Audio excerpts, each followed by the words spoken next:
नमस्कार, मैं हूं रजनीश सिन्हा और प्रयागराज की इस तीर्थ भूमि पर आपका स्वागत है हमारे खास कार्यक्रम में।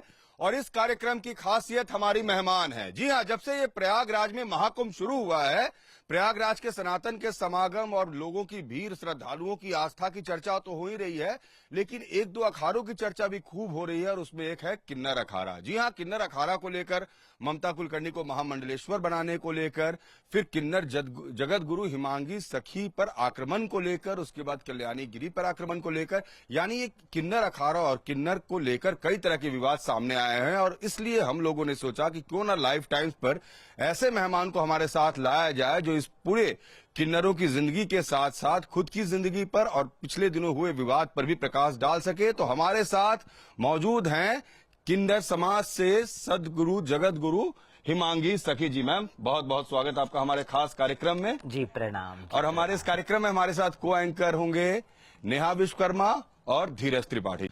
हमारे इस कार्यक्रम में आपका स्वागत तो मैंने किया। अब ये बताइए, सीधे सवाल पर आते हैं, क्योंकि ढेर सारी चर्चाएं महाकुंभ को तो लेकर हो रही है, लेकिन महाकुंभ में किन्नर समाज की चर्चा बहुत हो रही है। आखिर अचानक ये अखाड़ा, ये समाज विवादों में और चर्चा में क्यों आ गया, क्या लगता है आपको? देखिए, हम सब जानते हैं विवाद कहाँ से शुरू हुआ। विवाद की शुरुआत ये थी कि भाई ममता कुलकर्णी को महामंडलेश्वर बनाने की बात आती है। जब बात महामंडलेश्वर बनाने की आती है तो हमें कोई नारी से कोई हमें भेदभाव नहीं है जी। हर नारी का एक अधिकार होता है, साध्वी बनना, महामंडलेश्वर बनना या जगत गुरु बने या कथावाचक बने। We respect everybody. बट जब ममता कुलकर्णी की जहाँ तक बात आई तो अचानक से वो भारत में आती हैं, कुछ वीडियोस वायरल होते हैं, हम सब जानते हैं। और उसके बाद कब वो कुंभ में आती है और रातों रात महामंडलेश्वर की प्रक्रिया होती है जी, वहीं एक डाउट का विषय हो जाता है। लेकिन ये जो महाकुंभ लगा, इसमें चर्चा हुई। मेरे सहयोगी सवाल करें उसके पहले एक सवाल मेरा महाकुंभ पर। महाकुंभ के इस आयोजन को कैसे देखते हैं? विवादों पर तो और भी हम आगे चर्चा करेंगे, लेकिन महाकुंभ का ये जो पूरा आयोजन हुआ और सनातन का समागम हुआ, इसे हिमांगी सखी कैसे देख रही? देखिए, महाकुंभ का आयोजन शुरुआत हुआ, बड़ा सुंदर जी शुरुआत। मैं भी बड़ी खुश इस आयोजन को देख के, इन सब चीजों को देख के मुझे भी अच्छा लगा। और मैं यही सोची कि इस कुंभ में एक एकता का शंखनाद हो। मेरा मन की बात बताती हूँ, एकता का शंखनाद हो, किन्नर समाज की एकता का शंखनाद हो, सब चीजें हो अच्छे तरीके से, और हम सब मिलके एक साथ स्नान के लिए निकले और पूरे समाज को एकता का संदेश देने के लिए मैं इस कुंभ में बैठी और शिविर लगाया। मगर जैसे जैसे समय बीतता गया वो एकता कहाँ खत्म हो गई, मैं समझ ही नहीं पा रही। कहाँ वो एकता चली गई, मैं वो समझ ही नहीं पा रही हूँ। एकदम से सारा कुंभ का जितना भी बिल्कुल जो गतिविधियां, सब चेंज होता जा रहा है, दिन बर दिन चेंज होता जा रहा है। मैं देख रही हूँ, अचानक से जब मैं देखती हूँ, ओ हो, ये तो ममता कुलकर्णी को महामंडलेश्वर, और भी कई नारियां हैं जो शिक्षित है, जिन्हें शास्त्रों का ज्ञान है। हम देखते हैं जया किशोरी भी है, कितनी अच्छी कथावाचक है, कितनी सुंदर कथाएं करती हैं। कई और बच्चियां हैं जो कथा करती हैं। उन्होंने कभी लालसा नहीं दिखाई कि मुझे महामंडलेश्वर बनना या मुझे जगत गुरु के पद चाहिए। कथा करती हैं, अपने जीवन में बहुत अच्छी हैप्पीली रहती है। और मगर यहाँ जब ममता कुलकर्णी की बात आती तो मैं ये कहती हूँ, एकदम से रातों रात आप उनको सन्यास दीक्षा भी दे देते हैं। उनका सन्यास प्रक्रिया होता है, वो सन्यास प्रक्रिया किन्नर अखाड़ा अपने हिसाब से कर रहा है। सन्यास का मतलब क्या है ना, मुंडन होना बहुत जरूरी है। वो मुंडन तक नहीं हुआ, बोले एक चोटी काट दी, ये कैसा सन्यास है? सन्यास की प्रक्रिया होती है। पहली बात तो 1 वर्ष तक गुरु की चरणों में रह के शिक्षित होता है शिष्य। पहली बात तो उनकी आचार्य जो है, जो पूर्व आचार्य महामंडलेश्वर लक्ष्मी नारायण त्रिपाठी, पहले तो वही शिक्षित नहीं है, उसे ही धर्म का ज्ञान नहीं है, तो वो अपने शिष्यों को क्या नॉलेज देंगी। मैंने उस दिन भी यही बात कही थी जब मेरे यहाँ मार पिटाई हुआ। ये लोग सब लक्ष्मी नारायण त्रिपाठी स्वयं और उनके साथ उनके सारे शिष्य अंदर घुसे मार पिटाई करने। मेरा एक ही शब्द था, जस गुरु तस चेला।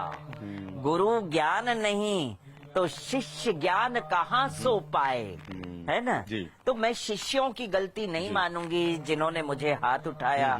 गुरु ने भी उसके मुझ पे हाथ उठाया, बाद में दिखाने के लिए ऐसे कर लिया, नहीं बचाओ, क्यों, ब्लीडिंग हो रहा था। तो जब मैं ये कहती हूँ कि गुरु से ज्ञान प्राप्त होता है, मैंने भी ज्ञान लिया है, गुरु से लिया है। मैं ये नहीं कहूंगी मैं पूर्ण ज्ञानी हूँ, है ना। पूर्ण ज्ञानी कहना तो अहंकार आ गया। इसका मतलब ज्ञान हमेशा पूर्ण रहता है, उसे जितना चाहे उतना अर्जित कर रहे, उतना फिर भी कम है ज्ञान। मगर बस यही कहूँ कि गुरु मुझे मिले, गुरु ने मुझे प्रसाद रूपी जो ज्ञान देना था वो दिया, और मैं आगे क्या बताऊं। जी। और हिमांगी जी, आप अभी जगत गुरु हैं, उससे पहले महामंडलेश्वर का आपका भी पट्टाभिषेक हुआ था। जी। लेकिन उसके पहले का आपका जो जीवन है, आपका जीवन का जो सफर है, आप हिमांगी हैं, उससे पहले आपका क्या नाम था, आप जैसे कि किन्नर हैं अभी, तो उससे पहले आपने कौन कौन से दंश झेले, कौन कौन सी आपने पीड़ा उठाई सामाजिक रूप से अपने घर परिवार में, जरा उसके बारे में आज प्रकाश मैं डालिए। जरूर कहूंगी, अच्छा सवाल आपने पूछा। पहली बात तो मेरा जन्म गुजरात बड़ौदा में हुआ, और जब मेरा जन्म हुआ तो मेरी जेंडर में लिखा गया मेल, मेल जेंडर। या that's true and that's fact कि मैं मेल थी, नपुंसक मेल थी। और उसके बाद पे माता पिता खुश हो गए कि हमने बेटा पैदा किया, हमारा वंशावली बढ़ाने वाला, प्रकाश ज्योत बोलते ना, जलाने वाला, तो वो पैदा हमने किया। वहां से कुछ समय बाद मेरे मम्मी पापा मुझे मुंबई लेकर आए। मुंबई में मैंने मम्मी पापा के साथ रही, मोहन स्टूडियो में रही, अंधेरी में। मोहन स्टूडियो के मेरे पापा पार्टनर रहे हैं, और वहीं हमारा घर और स्कूलिंग सामने होली फैमिली कॉन्वेंट स्कूल में पढ़ी हूँ मैं, जो ज्यादा नहीं पढ़ पाई क्योंकि मेरे पापा उसके बाद उन्हें हार्ट अटैक हुआ, कुपर हॉस्पिटल में एडमिट किया गया, वहां उनका देहांत हो गया। फिर उसके बाद मेरी मम्मी को शॉक लग गया तो वो थोड़ी मेंटली डिस्चार्ज हो गई। उसके बाद वहां से कुछ समय के लिए मेरे चाचा, मेरे पापा के भाई, वो हमें बड़ौदा ले गए। 2 साल बड़ौदा में मैं रही। मम्मी ने फिर यहाँ मुंबई में एक फ्लैट खरीदा, और उसके बाद हम वापस यहाँ शिफ्ट हो गए। मगर यहाँ शिफ्ट होने के बाद मेरी मम्मी बहुत मेंटली डिस्चार्ज टोटली। मैं मेरी मम्मी को देख नहीं पाती थी, ऐसे पागलों की तरह क्या, हमको देखने वाला कोई नहीं था, हमारी स्कूलिंग करने वाला कोई नहीं था। हमारे अपने रिश्तेदारों ने हम दूरी बना ली थी क्योंकि मेरी मम्मी ने लव मैरिज किया था, इसीलिए मेरे पापा ने लव मैरिज किया था, इसीलिए दोनों फैमिली एक्सेप्ट नहीं कर रहे थे हमको। मेरी मम्मी इतनी ज्यादा पागल हो गई, हम लोग सड़कों पे घूमते थे, मेरी और मेरी बहन। लोगों का जूठन खा के अपना जिंदगी बिताया है हमने। लोग ऐसे, हमारे अड़ोस पड़ोस में लोग क्या करते थे, न्यूज़पेपर में डाल के ऐसे फेंक देते थे लोग। एक समय ऐसा आता है कि मेरी मम्मी मुझे कहती है अपने आप को संभाल लेना, पता नहीं मेरा समय आ गया है। और उस वक्त दूसरे दिन सुबह पता चलता है कि मेरी मम्मी की डेथ हो गई, गिर पड़ी नीचे, आंखें सफेद हो गई, इस तरह से मृत्यु हुई। मैंने कहा हे भगवान, इस दुख भरी जिंदगी से मेरी मम्मी को मुक्त कर दिया, मैं और इससे ज्यादा क्या करूं। आखिरी बार मैंने मेरी मम्मी को सर पे हाथ रखे, फिर बस तेरे दुख के दिन बीत गए, सुख के दिन आयो रे, अब तो तू बस स्वर्ग में रह के तू खुश रह, बस मैं और कुछ नहीं चाहूँ। मेरी मम्मी जाते जाते सपने में एक चीज बोल गई, मैं जा रही हूँ, अपना ख्याल रखें। ये बात मेरे सपने में मेरी माँ बोली। ये नहीं है कि आपका कैमरा लगाए और मैं शायद सिंपैथी हासिल करने के लिए समाज के सामने बोल रही हूँ, जो हकीकत है वो मैं बयान कर रही हूँ। मैंने अपने बचपन में माँ पिता को कंधा दिया, जिस उम्र में खेलने कूदने की उम्र होती उस वक्त मैंने पिता को कंधा दिया। जिस वक्त मेरे खेलने कूदने की उम्र थी उस वक्त माँ को कंधा दिया। अलविदा किया माँ को। बहन की शादी करा के उसे अलविदा कर दिया। घर मुझे बेचना पड़ा बहन की शादी के लिए, मैंने वो भी कर दिया। मैं तो सड़क पे रह सकती हूँ मगर एक लड़की को कहाँ रख सकती हूँ सड़क पे। शादी कर उसे परिवार दिया, खुद सड़क पे आ गई। लोगों ने मेरा शोषण किया, कई बार मेरा शोषण, कई बार मेरा रेप हुआ है। मैं क्या बचपन में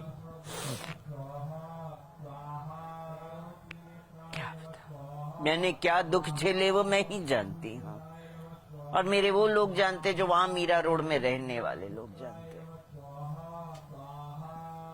भरी बरसात में जिनको मैंने अपना माना था, आंटी अंकल, उन्होंने भी मेरा साथ छोड़ दिया। भरी बरसात में मेरा कपड़े का पोटला उठा के बाहर फेंक दिया 7 जुलाई की रात को। कहाँ जाती मैं? एक के घर शरणागत लिया मैंने सीनियर सिटीजन, उन्होंने रात में मेरे साथ रेप कर दिया। किसको बोलती मैं ये बात? बारंबार मेरा रेप पे रेप हुआ है, मैं किसको जाके बोलती? कौन सा दरवाजा खटखटाती मैं? उस वक्त मेरा ये हाल हुआ। कोई बात नहीं, पूर्व जन्म के हमारे कोई पाप कर्म उभरे, इसीलिए हमें ये सब भोगना पड़ा। किसी को उलाह न देने से क्या मिलेगा मुझे? बस उसके बाद आगे मैंने सोचा कि बस हो गया। हे कृष्ण, मैं इस्कॉन की तरफ गई, मेरे घर के बाजू में है मीरा रोड। मैं गई वहां, मैंने कान्हा जी को देखा, राधा गिरधारी जी को देखा। है राधा गिरधारी जी, आज तूने मेरे हृदय में अपना सुकृति जागृत कियो है, प्रेम जागृत कियो है। तो हे अखिल कोटि ब्रह्मांड के नायक, मुझे उठा ले। आज तेरे प्रति तूने मेरा चित्त चोर कर लियो है, चित्त चुरा लियो है। आज मैं जानू हूं मैंने कोई पाप ना कियो है, उठा ले।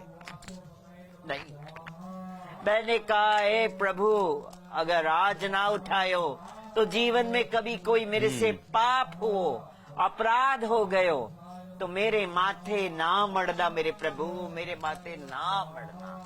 बस मैं इतना चाहूं और कुछ नहीं चाहूं हूं। हे मेरे राधा गिरधारी जी, मेरे सख। ये बोल के मैं वहां से निकली। तब वहां इस्कॉन के डिवोटीज मुझे मिले जो मुझे जानते थे। उन्होंने मुझे दिल्ली भेजा, दिल्ली में न्यू भक्ता कोर्स करी। बाद में मेरा मन उत्कंठा वृंदावन की ओर था, मेरे कान्हा की ओर, और फिर मैं वृंदावन की ओर निकल पड़ी। बिल्कुल, आप अपने पूरे सफर की हमसे चर्चा कर रही हैं। आपने बताया किस तरह से क्या पीड़ा आपने झेली, आपको किस तरह से प्रेम का भी आपने जिक्र किया।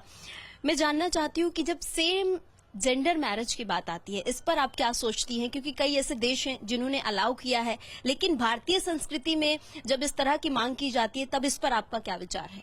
देखिए, जहाँ मैं अगर श्रीमद् भागवत की बात करती हूँ या हमारे शास्त्रों की बात करती हूँ, वेदों की बात करती हूँ, उसे सेम जेंडर मैरिज में का कोई वर्णन उसमें नहीं आता है जी, है ना। ये तो हमारी मेंटालिटी के ऊपर है कि हमें जिससे प्रेम हो गया उससे गले लगा लिया, मगर वो जीवन क्या लॉन्ग टर्म, लॉन्ग लास्टिंग नहीं चल पाता है जी। जे सेम जेंडर मैरिज ठीक है, हमारा दिल मिल गया एक दूसरे का, कहीं होगा पूर्व जन्म का कुछ आपका रिलेशन जो आपका दिल मिल गया है जी। मगर ऐसा है कि सेम जेंडर मैरिज क्या समाज में क्या देगा, समाज को क्या देगा सेम जेंडर मैरिज? क्या समाज को कोई जीव देगा जो जन्म दे सके? जी नहीं ना। और सब अपने विचारधारा से इंसान जिंदगी जीता है, आगे जाके पछताता है, फिर उसे ऐसे लगता है मैंने जीवन का अनमोल समय खत्म कर दिया, बर्बाद कर दिया सेम जेंडर के चक्कर में। हिमांगी जी, आखिर यहाँ वापस कुंभ की तरफ आते हैं और उस घटना पर आते हैं जो 9 फरवरी को हुई। आखिर ऐसा क्या हुआ कि किन्नर समाज की ही बाकी लोगों ने आपके साथ मारपीट की? आपने जिन लोगों का नाम लिया और जिस बुरे तरीके से आपको पीटा गया, क्या आपको लगता है कि कहीं ना कहीं जो पॉपुलैरिटी है उनसे लोगों को परेशानी हुई, या आपने आवाज उठानी शुरू की, या जो आरोप आपने किन्नर अखाड़े पर लगाए वो उसका क्या कोई प्रमाण था आपके पास, या आपने यूं ही आरोप लगा दिया, ये सब बातें उन्हें खल गई? देखिए, सबसे पहली बात, जब किन्नर अखाड़े ने ममता कुलकर्णी को महामंडलेश्वर रातों रात बना दिया, जी, तो उस पे मैंने आवाज सबसे पहले उठाया। अगर मैं गलत होती तो बाबा रामदेव आवाज नहीं उठाते, अगर मैं गलत होती जी। तो धीरेन्द्र शास्त्री ने कमेंट नहीं किया, अगर मैं गलत होती तो कई और संतों ने भी आवाज उठाई है इस पे, सामवेश्वर पीठाधीश्वर ने भी आवाज इस पे उठाई है कि रातों रात महामंडलेश्वर की प्रक्रिया ये कैसे होती है। जरा संतों को अच्छे से विस्तार पूर्वक, जो जिन्होंने उन्हें महामंडलेश्वर बनाया है, वो संतों को, अखाड़ों को विस्तार पूर्वक बताए कि हमने क्यों बनाया है ना। रातों रात महामंडलेश्वर, रातों रात सन्यास, रातों रात ना मुंडन ना कुछ, और स्वयं महामंडलेश्वर का आपने पद अखाड़े एक पर भी बहुत बहुत सारा बड़ा। आरोप लगाया ना, अखाड़े को लेकर भी आपने बहुत सारे आरोप लगाए। तो बात वो थी एक। दूसरी बात, जब संस्थापक एंटर करता है इसके अंदर, तो संस्थापक भी अपना एक इंटरव्यू देता है, जो किन्नर अखाड़े का संस्थापक, जिसे किन्नर अखाड़ा कहता है कि हमने उनको निष्कासित कर दिया है। तो मुझे ऋषि अजय दास की बात कर रही हैं हाँ, आप? मैं ऋषि अजय दास जी की बात कर रही हूँ। मैं कहती हूँ अगर वो संस्थापक है, वो फाउंडर है, तो कोई फाउंडर और संस्थापक को निकाल सकता है क्या? उनका निष्कासित होना जरूरी होता है? नहीं होता है ना। कि जिसने पैदा किया, जो बाप है, जो जन्म देता है, क्या उसको कोई निष्कासित कर सकता है? क्या वो अपने से निष्कासित हो सकते हैं? नहीं हो सकते हैं। और जब किन्नर अखाड़े का गठन हुआ तो किन्नर समाज के उत्थान की बात हुई थी, तो इन्होंने एक कमेंट इतना गलत कर दिया मीडिया में, नेशनल चैनल पे, कि ऋषि अजय दास लव गुरु रहे हैं, उन्हें जूतों का हार पहनाया गया, उनका मुंह काला हुआ। मैंने एक ही चीज कहा, आप एक नेशनल चैनल पे किसी के बारे में अगर बोल रहे तो ये तो सोच के बोलिए कि कल आपके ऊपर भी उंगली उठेगी। आपने उन्हें लव गुरु कह दिया, तो आप भी तो सबसे बड़ी लव गुरु हैं। क्या आप आचार्य महामंडलेश्वर के पद पे होते सोते आपने विकी थॉमस के साथ लव कंटिन्यू रखा? विकी थॉमस ने आपकी इतनी बदनामी की, इतना कुछ उन्होंने वीडियो वायरल करके बोला, हाँ, आपने उनको भी धमकी देके उनकी आवाज को भी बंद करके बस इज्जत से आप एक वीडियो किनके वायरल विषय में बोल रही हैं आप? ये विकी नहीं, थॉमस, किनके बारे में बात? लक्ष्मी नारायण त्रिपाठी। अच्छा, हाँ, मैं अपने नाम नहीं लिया था, इसको मैंने क्लियर करना चाहा कि किसके बारे में। तो उनके हस्बैंड विकी थॉमस पहले रहे, लड़ाई झगड़े हो गए, अलग हो गए, सब कुछ हुआ, और इतना धक्का बड़ा लगने के बाद भी मैंने सोचा कि लक्ष्मी नारायण त्रिपाठी आप ट्रैक चेंज कर लेंगी। होता है गलतियां, मैं भी मानती हूँ, हर इंसान के जीवन में ये सब उतराव चढ़ाव आते हैं, बट आप उस चीज को फिर कंटिन्यू करके, फिर एक लड़का आता है जो बोलते हैं वो ट्रांसजेंडर है, लड़की से लड़का बना है, उसका नाम है आर्यन पाशा। आप आर्यन पाशा के साथ लव कंटिन्यू कर रहे हैं। आचार्य महामंडलेश्वर का पद और उसकी गरिमा का तार तार कर डालते हैं आप। आपने किन्नर अखाड़े के अंदर होने वाली कुछ गतिविधियों को लेकर भी सवाल खड़े किए थे, आखिर क्या था वो, क्या हो रहा था अंदर? देखिए, किन्नर अखाड़े के अंदर क्या गतिविधियां मैं बोलूंगी, जब खुद किन्नर अखाड़े के अंदर की जो आचार्य, पूर्व आचार्य महामंडलेश्वर लक्ष्मी नारायण त्रिपाठी, जब खुद पति के बिना नहीं रह सकती, एक आदमी के बिना नहीं रह सकती है, तो बाकियों का तो आप समझ ही सकते, जस गुरु तस चेला, ऐसा है। और फिर कैसे होता है कि जिस वक्त मेरे यहाँ ये लोग आए थे, घुसे थे मार पिटाई कर, तब इन्होंने शराब का सेवन किया था। अब किन्नर अखाड़ा के अंदर की बात अगर है तो हम सब जानते हैं, वो लोग अघौर पूजा करते हैं, अघौरी पूजा चलती है, वहाँ तंत्र साधनाएं चलती हैं। हम कुंभ करने आए हैं, कुंभ का ये पवित्र भूमि है, पतित पावनी माँ गंगा से हम अमृत पान करना चाहते हैं, अमृत स्नान करके पवित्र होना चाहते हैं। तो ये सात्विक भूमि है, सात्विक भूमि पे कौन सा शास्त्र कहता है कि यहाँ तंत्र साधना होनी चाहिए, यहाँ अघोड़ पूजा होनी चाहिए, और मांस मदिरा का भी इसमें इस्तेमाल होना चाहिए? ये सब हुआ है वहाँ पर? होता है। अच्छा। और खुद प्रसाद के रूप में मांस मदिरा का सेवन होता है। किन्नर अखाड़े से जुड़े हुए जो आरोप आप लगा रही हैं हमारे इस प्लेटफॉर्म पर, इस इंटरव्यू के बाद हो सकता है आप पर वापस लोग आरोप भी लगाए। क्या इन बातों का प्रमाण है आपके पास? जिस तरीके मैंने पहले भी आपसे पूछा था, क्योंकि आप वहाँ के महामंडलेश्वर पर, आचार्य पर, वहाँ के रहन सहन पर। मेडिकल जांच को ना, मेरी शुरुआत मेरे से करे मेडिकल की, बाद में उन पे करे। क्या अल्कोहल नहीं आएगा बॉडी में? अगर आपने कल भी अगर ड्रिंक को लिया है, आपने अगर वो क्या उसे कहते हैं दारू पी है अगर कल, और आज भी उसका मेडिकल दूसरे दिन करते, तो वो जांच में पता चलता है कि आपने अल्कोहल लिया है, आपने ड्रिंक लिया है। ये मेडिकल जांच बताती है। मैं कहती हूँ मेरा भी मेडिकल जांच हो, शुरुआत मेरे से हो जाए, बाद में सारा किन्नर अखाड़े की शुरुआत हो जाए। सबकी जांच हो जाए। शुरुआत लक्ष्मी नारायण त्रिपाठी से हो, उसके पति की भी मेडिकल जांच हो, और फिर बाद में पूरे अखाड़ों उनके की खिलाफ जांच। मोर्चा बंद नहीं करने वाली। क्या करूं? वो खुद चाहती है मैं मोर्चे में खड़ी हो जाऊं। चलिए, मैटर तो वो खुद ही दे रही हैं, तो मैं क्या अब मेरे आपके सामने ये देखिए चोटें, क्या मैं खुद से अपने चेहरे पे चोट दूंगी? सबसे ज्यादा प्यार तो किन्नर अपने चेहरे से करता है कि नहीं करता है? अब चेहरे पे मैं चोट दे दूंगी। आते हैं, घुसते हैं, मारते हैं, दे धनादन, दे धनादन, दे धनादन, ब्लीडिंग हो रही है, टिश्यू पेपर्स है, मेरे कपड़े फटे हुए पड़े हैं यहाँ पे। आपको अगर शिष्टाचार मुझसे बात करनी थी, दो गाड़ी आती है भाई, 4 व्यक्ति 5 व्यक्ति बैठना है, आते हैं, शिष्टाचार बात होती है। आपको कोई प्रॉब्लम है, उसका शॉर्ट आउट हम सब मिलके कर सकते थे, मगर आपने तो डायरेक्ट घुस के गुंडागर्दी करना चालू कर दिया। तो आपने अपने शिष्यों को गुंडागर्दी की शिक्षा दी है क्या? ठीक। क्या किन्नर अखाड़े में गुंडे हैं क्या? मैं अखिल भारतीय अखाड़ा परिषद से आपके इस लाइव टाइम चैनल के माध्यम से, टाइम्स चैनल के माध्यम से हाथ जोड़ के रिक्वेस्ट करती हूँ, मेरे अखिल भारतीय जूना अखाड़ा परिषद की मैं रिस्पेक्ट करती हूँ, मैं उनके चरणन की धूली हूँ, मगर इस पे वो एक्शन ले।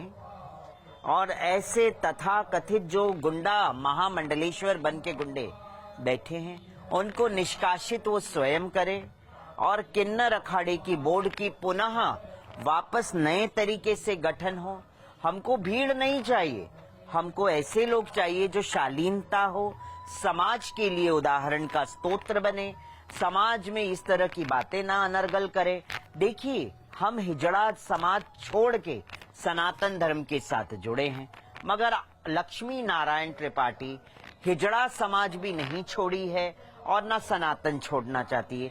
वो हिजड़ा समाज को सनातन में मिक्स करना चाहती है और एक किन्नर अखाड़ा बना दी। तो इससे नहीं होता है ऐसा। आपको अपनी पिछली जिंदगी को त्याग करना पड़ेगा। हमने त्याग किया है, सब त्याग करते हैं। आप पिछली जिंदगी को त्याग करो, ऐसे लोगों को जोड़ो जो उदाहरण बने, ना कि आपकी बदनामी करे, अखाड़े की बदनामी करे। तो इसीलिए ऋषि अजय दास ने एक एक्शन लिया और दोनों को निष्कासित किया उससे, किन्नर अखाड़ा से, मगर ये लोग मानने को भी तैयार नहीं। अभी आप देखते हैं ममता कुलकर्णी को पुनः वापस उनका जो इस्तीफा है नामंजूर कर दिया गया। तो मैं कहती हूँ ऐसा क्या बात है जो ममता कुलकर्णी का जो पद नामंजूर कर दिया गया? ममता कुलकर्णी एक बार कहती है इन लोगों ने 2 लाख रुपए मुझसे मांगे, 2 लाख रुपए पद के मांगे, और फिर मेरे पास 2 लाख रुपए नहीं थे, तो जय अम्बा गिरी जी ने 2 लाख रुपए देके उनको महामंडलेश्वर बनवाया। तो मैं कहती हूँ ममता कुलकर्णी इतनी गरीब हो गई, इतनी गरीब ममता कुलकर्णी जो कहती है दुबई में मैं रहती हूँ, दुबई में मेरा फ्लैट है, सब कुछ है, इतनी गरीब के 2 लाख रुपए जेब में नहीं। ये बात हजम नहीं होती है। एम आई राइट और रॉन्ग? ये बात हजम नहीं होती। और फिर आप कहती है मैं तो चामुंडा का स्वरूप हूँ, मैं तो चंडी का स्वरूप हूँ, मैं तो काली का स्वरूप हूँ, मेरे अंदर मुझे सारा ब्रह्म का ज्ञान है। कहती है ये गुरु क्या है? ये लोग तो सब पद के अहंकारी है ना? और क्या कहती है पद के अहंकारी? मेरा गुरु से बड़ा तो कोई गुरु ही नहीं है। तो भाई जब ऐसा था तो वापस क्यों आपने फिर कहा? मतलब ये समझ में तो आ गया मुझे हिमांकी सखी जी की ये लड़ाई आपकी जल्दी खत्म होने वाली नहीं है। आपने ड्रामा धतूरा हो रहा है जो वो कर रही है ममता और इस कुलकर्णी। महाकुंभ के बाद भी आप ये मोर्चा खोले रखेंगी? खोले रखेंगे। चलिए, तो ये थी हिमांगी सखी, जिन्होंने बड़े बेबाकी से अपनी बातों को रखा और साफ तौर पे अपने हेमंत से हिमांगी सखी बनने की कहानी तो सुनाई ही, लेकिन महाकुंभ में जो कुछ इनके साथ हुआ, किन्नर अखाड़े को लेकर इन्होंने कई तरह के आरोप लगाए। आने वाले समय में इनको उनके प्रमाण भी देने होंगे, शायद जवाब भी देने होंगे, जिनके लिए तैयार है। मगर फिलहाल गीता का, भगवत गीता का ज्ञान, कृष्ण लीला का ज्ञान ये पूरे दुनिया में बांट रही है, एक अच्छा काम कर रही हैं, और इसके लिए हमें हमारी सब तमाम शुभकामनाएं भी आपके साथ। कहूंगी जी जाते जाते, जी। नारायणं नमस्कृत्यं नरं चैव नरोत्तमं देवीं सरस्वतीं व्यासं ततो जायमुदीरये नष्टप्रायेषु भद्रेषु नित्यं भागवतं सेवया भगवते उत्तम श्लोकेर भक्तिर्भवतीं नैष्टिकी।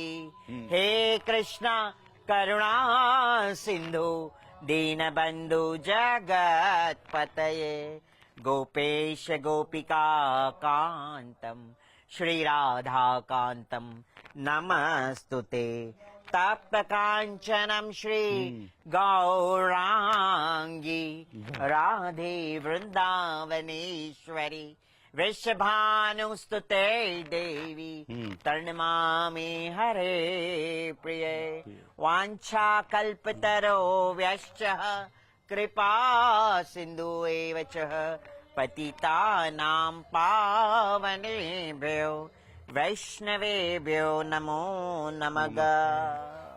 इसके बाद मेरे पास कहने के लिए बहुत कुछ नहीं बचता है। जिस तरीके से इन्होंने तमाम बातों को परिभाषित किया, हमारे साथ जुड़ने के लिए हिमांगी सखी जी बहुत बहुत हमारे कार्यक्रम में आने के लिए धन्यवाद। और मेरी पूरी team, video journalist Vikram, Sandeep, Sundaram, हमारे पीसीआर के आशीष और अवनीश के साथ हमारे को एंकर नेहा विश्वकर्मा और संदीप धीरज त्रिपाठी जी का बहुत बहुत तमाम लोगों का धन्यवाद। फिलहाल मुझे और मेरी पूरी टीम को दीजिए इजाजत। नमस्कार।